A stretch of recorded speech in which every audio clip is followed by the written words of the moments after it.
involved, it can lead to sudden blindness. So you have to institute prompt treatment. Okay? Very quickly you have to treat. How you will treat? You will give corticosteroids. Or you can give anti-tumor necrosis factor therapies. Because TNF is also involved. So you give the corticosteroids to suppress the inflammation, to suppress the immune system, and anti-TNF therapies which will balance the TNF which has been secreted. So this is the predominant mode of involvement. The head area, facial pain, okay, and then the headache, and then the ophthalmic artery may be involved, which can lead to permanent blindness. So you have to treat it very promptly. So this is what you will find. Is it complication, doctor, or one of the features? This is one of the features you can see.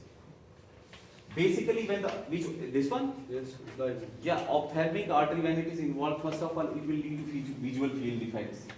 Some hemorrhages in the eye, but sometimes it can lead to sudden and permanent blindness. Sudden and permanent. Okay, so much. Yeah, that is why saying prompt treatment. If it is delayed, you cannot reverse it. Okay. No, morphologically, what you will find? We call it granulomatous. So you will find the granulomas. Yes. We call it giant cell. So you will find the giant cells. Okay. So classical lesions exhibit granulomatous inflammation. Where it is more? It is within the inner media. You have the various layers.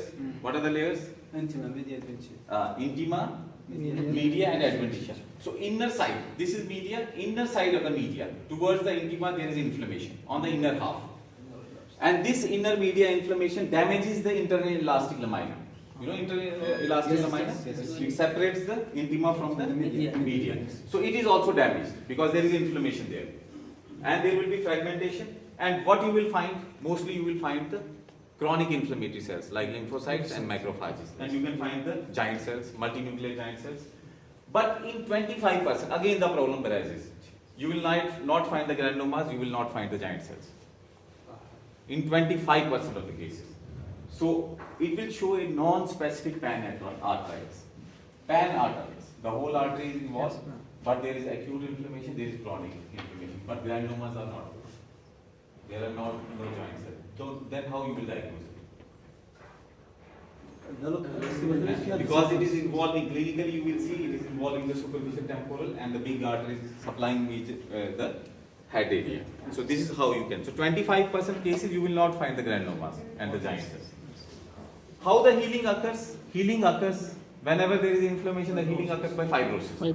So you will find medial and adventitial fibrosis. When there is fibrosis, the lumen of the artery will be narrowed and it can lead to ischemia of the, you got it? So it will lead to ischemia, distal ischemia. This is how, you have to treat them. Otherwise, there is more damage, more fibrosis. And there is ischemia. Is it clear? Yes. It takes time until the ischemia develops. Yeah, it takes time. It takes time. But in ophthalmic artery, you have to be very prompt. Yes. Huh? Is it clear? Yes. Most common in the elderly, above 50 years, granulomatous inflammation involving the large arteries of the mainly head. So this is what you will find. Granulomas, giant cells, but 25% cases you will not find. Takayasus. This is another arteritis, large cell arteritis, large vessel arteritis. What is the difference? Sometimes you will find the giant cells here also. Sometimes no. You will find the granulomas here. You will find the giant cells here. Age is the difference. If you find on histopathology these things, what I am telling you, granulomas and giant cells, if you find on histopathology, age is above 50, giant cell arteritis or temporal. Below, Takayasu. Here? Yes. So it is present below 50 years of age throughout the world, but it was first detected in Japan. Okay? Although it is Takayasu, these names are. So again here you have the autoimmune etiology. There is autoimmunity and T cell mediated again because granulomas are there.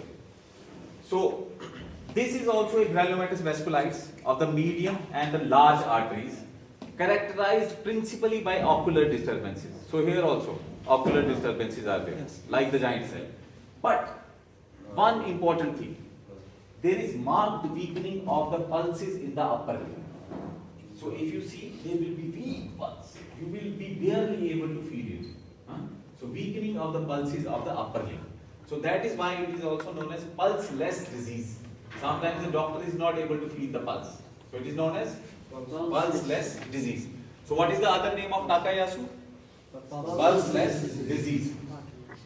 So Takayasu is also known as pulseless disease.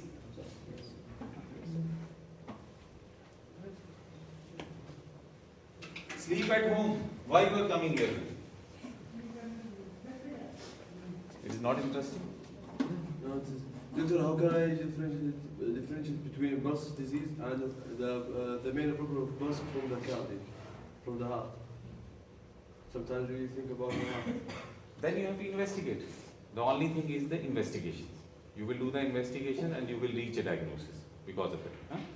But we can tell you later on. So, if you now the patient is coming to you, you will have these features also. This was a very good point raised. We can just elaborate on that.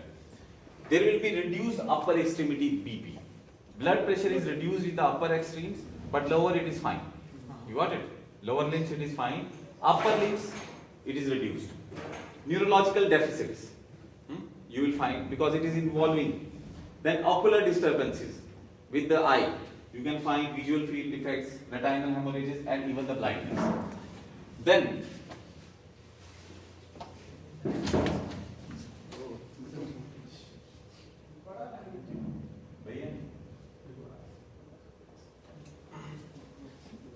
why these things are happening? You know why these things are happening? You see, all the things they have something to do with the aortic arch. Yes. The aortic arch is involved. So the predominant involvement here is the aortic arch. And from the aortic arch, what are the arteries which are? Brachiocephalic legs, subcavalic. So what happens? All these, if the aorta is involved, their openings get narrowed. So if the artery is involving the upper limb, it will lead to distal ischemia, or it will lead to reduced weakening of the pulse, reduced blood pressure, because the narrowing of the ostia is there also. Yeah? So now see, reduced upper extremity BP or weakening of the pulse due to the arteries which are involving, which are arising from the aortic arch and involving the upper limbs. Then if the arteries of the eye are involved, it will lead to ocular disturbance. If sometimes you have the leg claudication. What is leg claudication? It is pain on exercise. Okay? So if it is involving the descending aorta also, it can lead to, aortic arch, descending aorta, it can lead to leg claudication.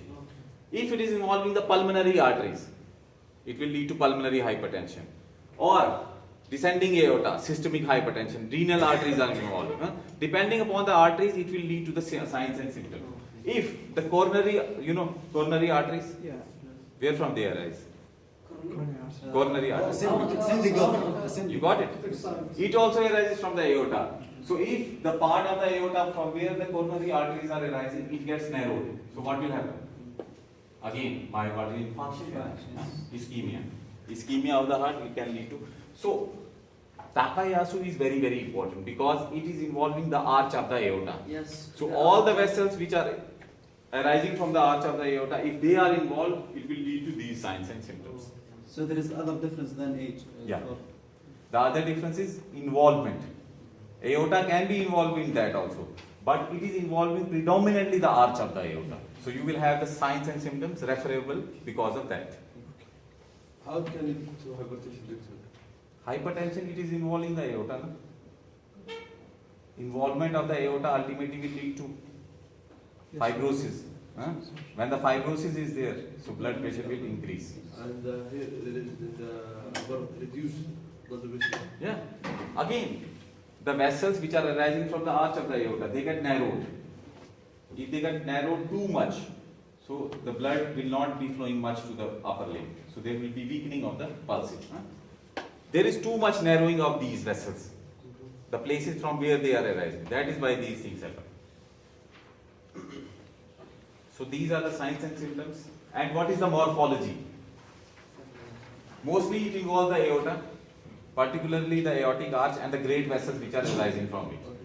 Pulmonary arteries can be affected in 50%, renal arteries, coronary arteries can also be affected. That is why all these symptoms and signs are there. And because of the renal arteries involvement, there will be systemic hypertension. You know how it happens. Yes. Renal arteries, Yes. No. they are involving, so you know that. And microscopically, you can find a varied appearance. Sometimes you find only mononuclear infiltrate in the adventitia. Sometimes you find a transmural infiltrate throughout the wall. And sometimes you find the granulomatous inflammation with medial necrosis and giant cells. So, you know, it's not essential that you will find the giant cells or the granulomas. Sometimes you only find the mononuclear infiltrate. So, the diagnosis is based on the clinical signs and symptoms also, like pulseless disease. So you will be, you know, weakening of the pulse, reduced blood pressure. So you will be thinking about the Takayasu. This is how you diagnose. It's a combination of all, the clinical, the histopathology, everything. Then ultimately you will have intimal hyperplasia and adventitial fibrosis. You know why? Because inflammation will lead to fibrosis, and there will be scarring and thickening of the aorta, particularly the aortic arch and the great vessels. There will be luminal narrowing, and it will lead to ischemia in the distal organs. So now we finished the Non-infectious. yeah. No, last lesson. No, just These are non-infectious mostly. No, it's up to you what you want. We have a lab from 1 to 3 because the lecture is a bit long. So what you want? Lab is small. We can finish it from 1 to 3. If something remains here, if you want to leave now, after 10 minutes, you can leave and we can finish it later on. It's up to you. But it will